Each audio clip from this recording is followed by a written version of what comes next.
So let's apply this to a very simple situation before we do more practice in class. So let's say I would have the bowling ball, right, hanging from the string, and I would put next to it a shot put. Now I know how much gravitational attraction is between them.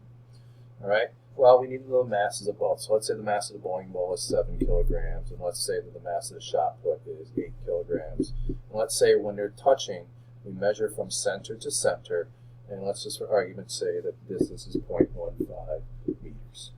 Okay? So we now have a way of calculating the force of gravity. We're not going to use mg because the g of the bowling ball is we don't know. We can't use the g of the Earth because we're not talking about the traction between the bowling ball and the Earth.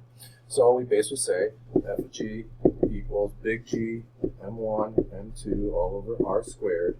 And now we got to make sure we put in the value of big G, which we didn't use for the planet problems before because we weren't doing proportion. We're not doing proportions now. So times 10 to the negative 11th, so I'm not going to put in units. 7 kilograms times 8 kilograms, all divided by 0.15, and make sure you square the distance. Students often forget that. All right, I do the number crunching. Make sure you're using the caret button on your calculator, and as we should expect, we get a very small value, 1.7 times 10 to the negative 7. And it's a force, so don't forget your units. So we see, even when they're as close as they can get, the force of gravity between them for two fairly massive objects in our everyday lives is 10 millionth of a newton.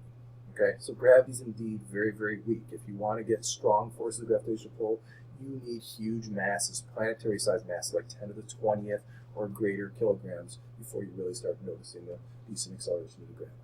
Okay, so that concludes our introduction to universal gravitation.